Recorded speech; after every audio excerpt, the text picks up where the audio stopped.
voy a ir de lo más general a lo más específico y voy a tratar de ser lo más claro y lo más sensible con ustedes. ¿De acuerdo, hermanos? En atención a mis hermanos que no han escuchado este tema y que por ser un tema importante, por ser un tema radical, por ser un tema hasta cierto punto sentimental, vamos a tratar de ser muy cuidadosos. Entonces, bueno, vamos a empezar por, hermanos, por decir algunas cosas interesantes. Bueno, con estas me voy a ayudar. A lo mejor no tan interesantes, pero con estas me voy a ayudar. Hermanos, yo tengo 20 años en el Evangelio. Yo cumplí ya 20 años en Cristo, me convertí en febrero de 1992. Yo venía de un hogar católico, no tan devoto, ¿verdad? Pero que sí me dio cuando menos una idea de qué se trataba la fe en Dios, ¿ok? Me convertí en una iglesia evangélica pentecostés, una iglesia donde había un poco de renovación de la alabanza, donde había dones del Espíritu, donde había profecía, donde había tarea de servicio y ministerio en la obra de Dios.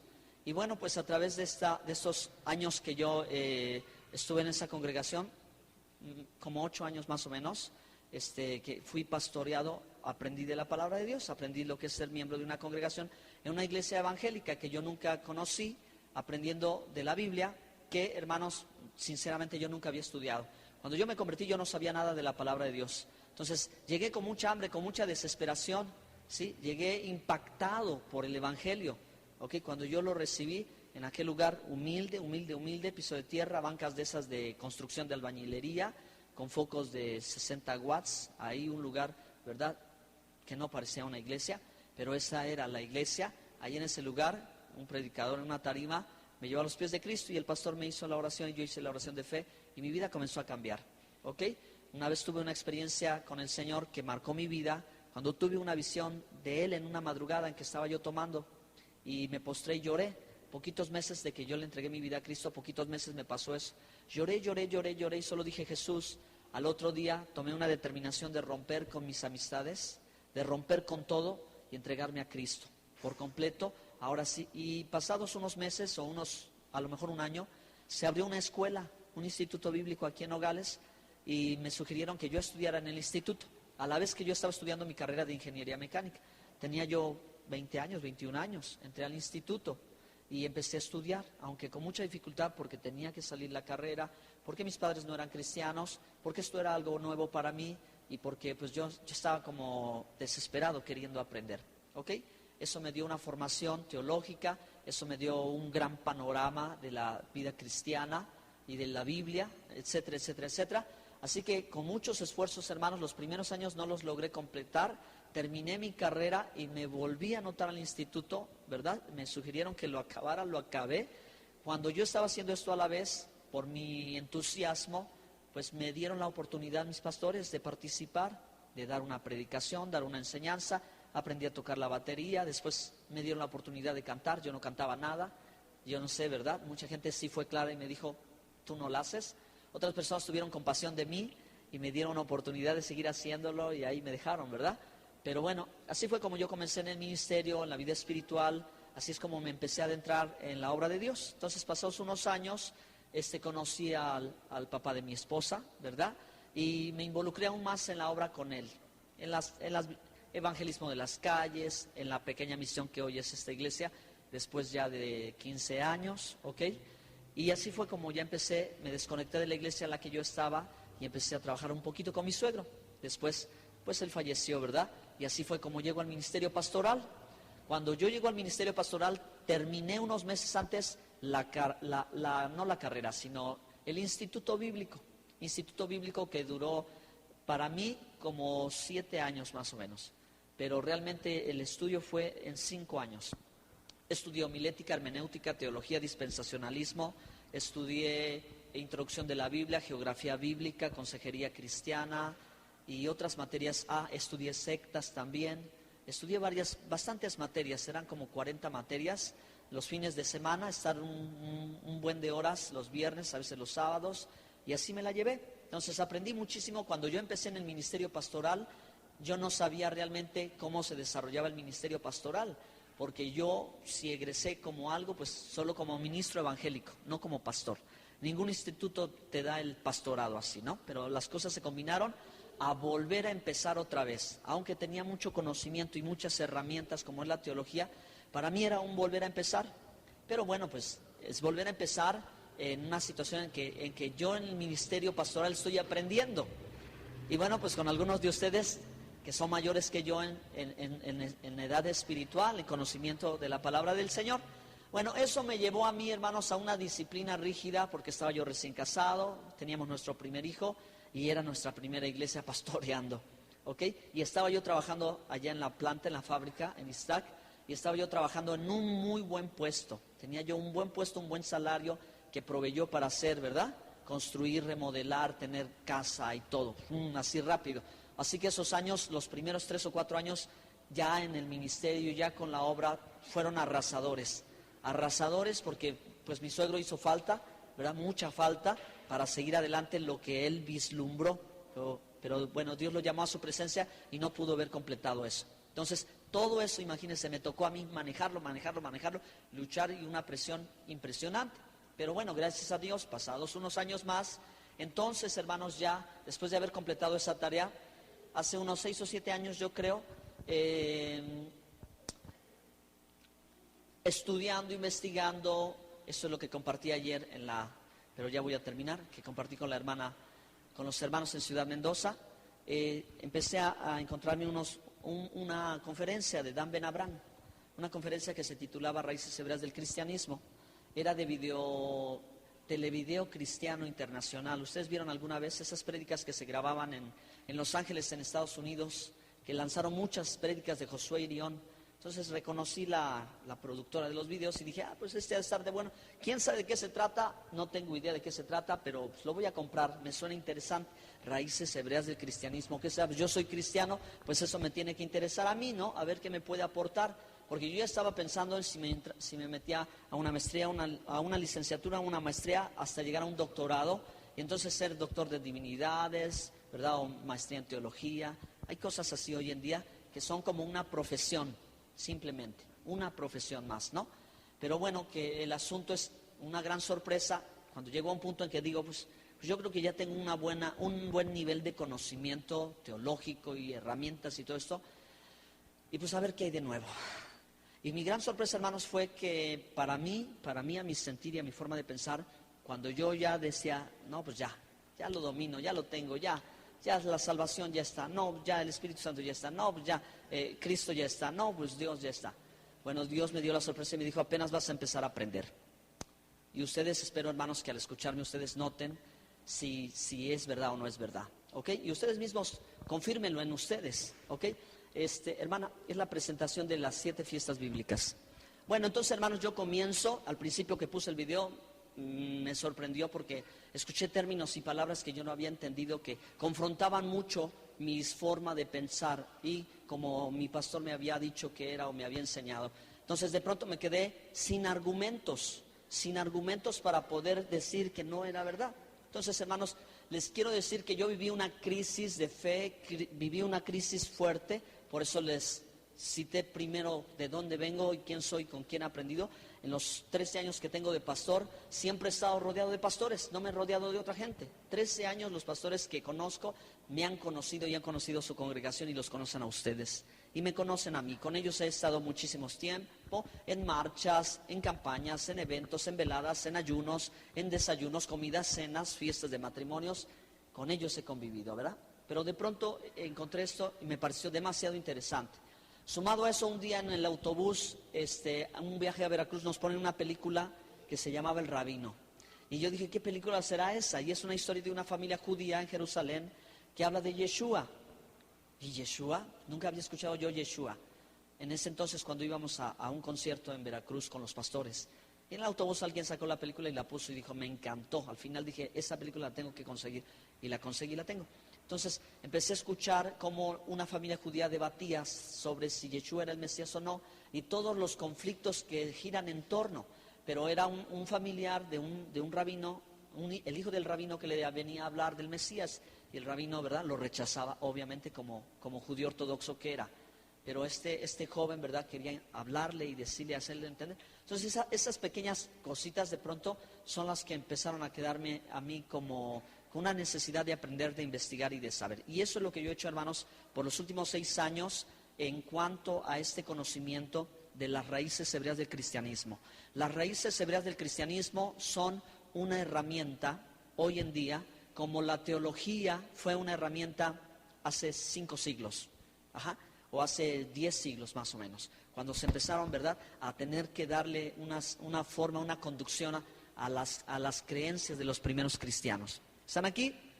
Ok, bueno, entonces, hermano, eso me lleva a darme cuenta de 3 realidades profundas en las que necesitaba yo una reforma, una restauración o, ¿verdad?, un cambio de paradigma. Paradigma es una forma de pensar, ¿ok?, a una forma de pensar distinta, no solo por cambiar por cambiar o decir por decir, sino con entendimiento, con la palabra de Dios. Esas 3 cosas, hermanos, a las que he dedicado algo de tiempo ya, son, número 1, cómo entiendo al pueblo de Israel. Porque muchos cristianos sienten odio, sienten rechazo, muchos cristianos sienten que no pueden juntarse con los judíos, ¿ok? Muchos sentimientos así, que por eso es un tema, un asunto sentimental. Es un asunto sentimental porque bíblicamente Cristo en Efesios 2 dice que hizo de ambos pueblos un solo pueblo, judíos y gentiles, ¿ok? Entonces, mi pregunta para ustedes ahora sería, ¿qué sienten por Israel? ¿Qué aprendieron con respecto a Israel? ¿Qué le dijeron? Los judíos mataron a Jesús, les dijeron, ¿verdad?, que había que rechazarlos, que ya ellos no son el pueblo de Dios, que la iglesia vino a ocupar el lugar de Israel. Cosas como estas son las que yo mismo enfrenté. Y a la luz de la palabra, Romanos capítulo 11, me di cuenta que algunas cosas no eran como las había yo heredado del pastor que enseñó al otro pastor, que enseñó al otro pastor, que enseñó al otro pastor. ¿Ok? Y que alguien de alguna forma introdujo una enseñanza, y para no hacer la historia tan larga, pues fue Roma. Roma es la que introdujo la apostasía, Roma es la que introdujo las creencias falsas, Roma es la que torció lo que originalmente era, ¿verdad?, entre la iglesia de Jesucristo, entre el pueblo de Dios, y lo cambió, ¿ok? Y entonces de ahí todavía llegó hasta nuestros tiempos, a mi vida, es esto. Y todavía yo le aseguro que hay muchísima gente que sigue pensando eso sin conocimiento bíblico, sino solo por sentimiento. Segundo tema, hermanos, es la Biblia. La Biblia, mi Biblia que yo uso, la Thompson, la Reina Valera 60, ustedes tienen una Reina Valera 60, estás muy familiarizado con ella, es la palabra de Dios y es una bendición porque está en español. Pero la raíz hebrea, el conocimiento, me ayuda a reentender algo, que la Biblia no fue escrita en español. Hay 3 idiomas y eso lo aprendí en el instituto, pero pasó como agua, o pasé como de noche, no me puso a pensar. 3 idiomas en los que originalmente fue escrita la Biblia: hebreo, arameo y griego. Entonces, cuando yo tomo la Biblia en español, cuando yo la leo, la siento que fue en español. A veces asumo que Cristo habló español, que Pedro le contestó al Señor en español: tú eres el Hijo del Dios viviente, así como yo lo digo, así Él lo dijo. Pero tengo que volver a pensar entonces, a raíz de esto, ¿verdad?, a partir de esto, que ellos nunca hablaron español, ni inglés, ni alemán, ni quizás no hablaron griego. Seguramente hablaron hebreo o arameo, ¿verdad? Y cuando Pedro le contestó al Señor, ¿cómo le contestó? Pues le contestó en su idioma original, por lo cual me hace a mí volver otra vez a entender, la Biblia fue escrita en hebreo, arameo y seguramente, ¿verdad?, aunque a mi parecer no del todo, en griego. Entonces, ¿cuáles son los conceptos? ¿Por qué fue así? ¿Okay? Bueno, porque eso forma parte de la cultura, ¿verdad?, del pueblo, de los escritores, del pensamiento de los primeros autores. ¿Ok? Entonces eso me lleva a entender en el contexto correcto la Biblia, no en mi contexto, porque yo no puedo adaptar la Biblia a mí. Yo me tengo que adaptar a la Biblia. La Biblia no se adapta a mí, yo me adapto a la Biblia. La verdad de Dios no se acomoda como yo quiero, yo me acomodo a la verdad de Dios. ¿Ok? Entonces, de pronto, el entender esto y decir, bueno, entonces, si la Biblia fue escrita en hebreo, arameo y pues posiblemente griego, entonces nosotros recibimos una traducción, ¿verdad? Obviamente con un gran nivel de fidelidad, pues es lo más cercano a la verdad, pero que me deja con un vacío de entendimiento. Y ese vacío de entendimiento es, por ejemplo, hermanos, en Hechos 26, cuando Jesucristo se le aparece a Pablo, Pablo le pregunta: ¿quién eres, Señor? ¿Y qué respondió el Señor? ¿Qué respondió? Ahora sí, ayúdame rápido. ¿Qué dijo? Yo soy. Amén. Nosotros leemos: yo soy Jesús a quien tú persigues. Yo soy Jesús, así lo leemos porque es nuestro idioma. Pero originalmente Jesús dijo: Ani Yeshua, Ani Yeshua. Yo soy Yeshua, ¿ok? Ani Yeshua. Entonces, ok. Entonces su nombre original era Yeshua, no era Jesús. Jesús es la traducción de su nombre, ¿ok? Aunque los nombres no tienen traducción. Pero bueno, así aconteció y nos llegó a nosotros así. Entonces, Yeshua, ok. Entonces, si yo llamo a Jesús Yeshua, ¿estará mal? No, porque así lo llamó Pedro, así lo llamó María, así lo llamó José, así lo llamó Juan. Jesús mismo le dijo a Pablo su nombre. ¿Cómo le dijo? Yeshua. Díganlo todos. Ok. Entonces esto es, hermanos, solo para empezar a captar. ¿Ya vieron la pasión? Levanten la mano quien no ha visto la pasión. Ok. ¿Todos los demás ya vieron la pasión? Levanten su mano si ya la vieron la pasión. ¿En qué idioma está la pasión? ¿Por qué está en hebreo? Porque ellos hablaban hebreo, ¿sí? El sumo sacerdote, los sacerdotes, los fariseos, los discípulos, Yeshua, ¿verdad? María, José, todos ellos hablaban hebreo y por eso la película buscó tomar algunas características, no todas, de la época. Entonces por eso en la película ustedes van al cine y no la ven en español, la ven en hebreo y sale subtitulada, porque la intención era darle la más calidad, el más acercamiento al momento de la pasión de Cristo, ¿ok? Vean este detalle. Entonces van dos cosas: número uno, ¿qué siento con Israel? Número dos, con respecto a la Biblia, ¿qué entiendo o cómo leo la Escritura? Si la adapto a mí o yo me adapto a ella. Y en tercer lugar, hermanos, la iglesia. Ese es otro punto muy interesante, tanto proféticamente como históricamente, hermanos, porque a veces nosotros hemos creído pensando que la iglesia sustituyó al pueblo de Israel, pero la Biblia no dice eso. La Biblia dice que la iglesia es uno con Israel, ¿ok? Nos unió, que de ambos pueblos hizo uno solo, derribando el muro de separación. Solo con leer Efesios 2 del 11 al 20 ustedes se dan cuenta que el Señor nos hizo conciudadanos del reino de los santos. Recuerden la palabra: yo soy el buen pastor, mis ovejas oyen mi voz. Pero tengo otras ovejas que no son de este redil, que tengo que traer.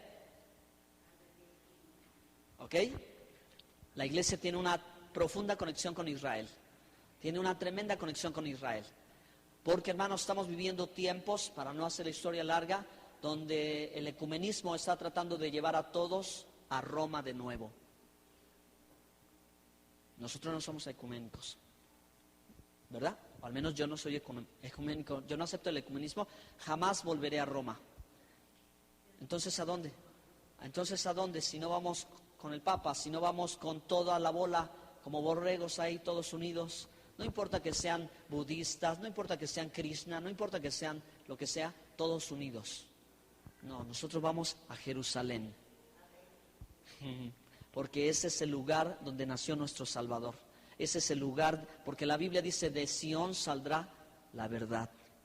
De Sión, profetizaron, de Sión saldrá la luz. De ahí, hacia allá vamos, no vamos hacia Roma. Entonces, ustedes van a notar, hermanos, ustedes van a percibir, ¿verdad?, un cambio de dirección, ¿verdad?, que no vamos dirigidos con todos, nosotros vamos en un rumbo distinto urgente, porque desafortunadamente, hermanos, a pocos días que apareció el señor Don Pancho, primero, ¿no?, o segundo, ahora que está el papá Pancho, ¿verdad?, ahora todo el mundo va y le extiende la mano y le dice: estoy contigo y que Dios te bendiga y que Dios te use. ¿Sí, hermanos? ¿Me entienden? Por eso es determinante lo que nosotros comprendamos aquí. Es determinante porque esto nos va a ayudar a saber de dónde venimos y a dónde vamos. Muchos hermanos no saben a dónde van, muchos hermanos están con un velo en los ojos y yendo casi a entregarse a Roma. Pero esto es lo que va a dar, viene de parte de Dios, y esto, hermanos, es un avivamiento, ¿ok? Por eso se experimenta, pero a veces es tan fuerte, te da una sacudida tan impresionante que de pronto empiezas a titubear. Pero por eso, hermanos, es que nosotros hemos ido con mucha calma en el tema, con mucha calma. Y aclaro, hermanos, no se trata de hacerse judíos, no se trata porque ya somos salvos, ¿ok? Ahora, no se trata tampoco de agarrar costumbres, no se trata tampoco de agarrar tradiciones, no se trata de cambiarles la forma de vestir, de eso no se trata. No tengan temor ni piensen, ¿verdad? Los hombres que aquí vamos a obligarlos a circuncidarse ni nada por el estilo. Por cierto, ahí tengo una espada. Bueno, entonces no se trata de eso, no se trata de eso, ¿eh? No se preocupen por eso, porque no vamos en esa dirección. Somos salvos por gracia, por Cristo Jesús. No hay vuelta, ¿ok? Nunca vamos a apartarnos de Yeshua, nunca vamos a apartarnos de la verdad de la Biblia, no la vamos a sustituir por otras cosas, ¿ok? Tampoco vamos a inventar nada. Aquí no se va a inventar absolutamente nada. Amén. Entonces, así llegamos, hermanos, a las fiestas del Señor, porque son parte son parte de la Biblia, son parte de este conocimiento y son parte, hermano, de la bendición que nos toca a nosotros en el siglo XXI recibir ahora, hermanos. Las fiestas del Señor siempre han estado allí en la palabra, pero yo les pregunto, ¿a cuántos estudios estuvieron ustedes los que tienen 20, 30, 40 años en el Evangelio de las fiestas bíblicas? Quizás uno. ¿Por qué? ¿Por qué no hubo estudio? Porque no lo sabían. Porque aunque lo veíamos, porque pensábamos que no era para nosotros, aunque estaba en la palabra, aunque nuestra obligación, porque está en la Biblia, es conocerlo. Cuando menos para poder explicarle a otro, ¿no? A decir, oye, tú haces esto, pero yo hago esto. O al que no sabe decirle, no, mira, esto se trata así, así, asado, ¿no? Pero generalmente no se le da énfasis porque no se tiene el conocimiento, hermano. Pero espero que usted adquiere ese conocimiento y usted vea la relevancia. Porque estas fiestas bíblicas son históricas, son espirituales, son proféticas y son las fiestas de Jesucristo. Son las fiestas de Yeshua. Amén. Ok, póngase de pie. Ahora sí, vamos a entrar a un canto nada más. Pon una pausa y seguimos adelante. Diga conmigo, Señor, ayúdame a comprender tu palabra. Bendito sea, Señor. Aleluya. Te adoramos, Señor. Vamos a decirle santo, el Dios que es, que fue, el Dios que volverá. Bendito sea su nombre. Se me va entendiendo, por eso es que de vez en cuando cantamos en hebreo, para familiarizarnos con ese idioma sagrado.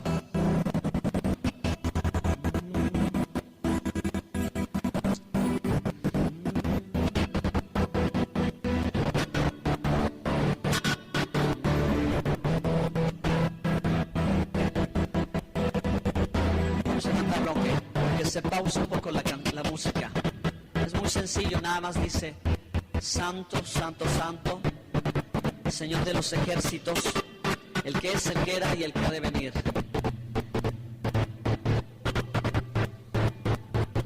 ¿Pueden cambiar la pista al otro modo? ¿Sí? Aleluya.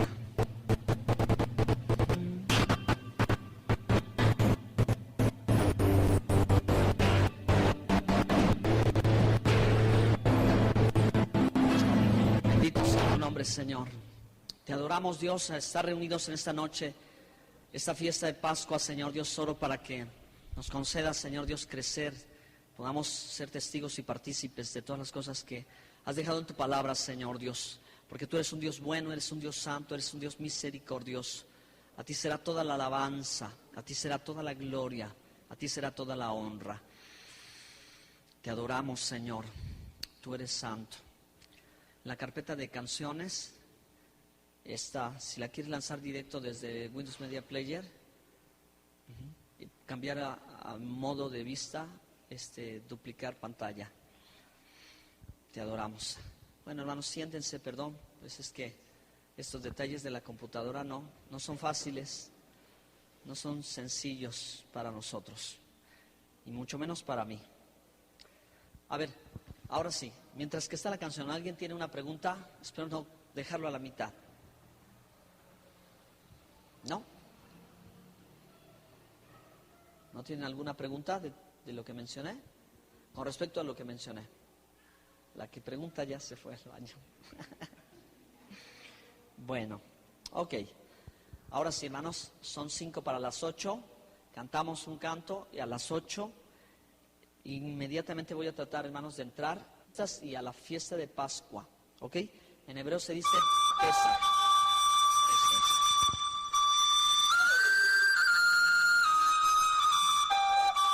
Ahora, a ver si logran cerrar.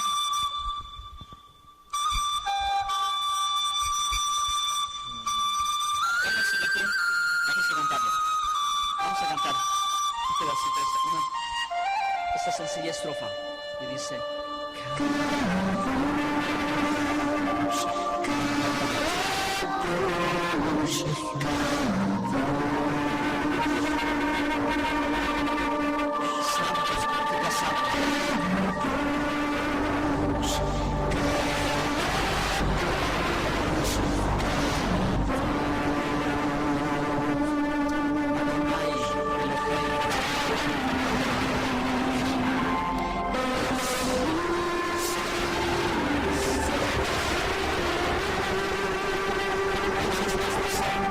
Señor de los ejércitos.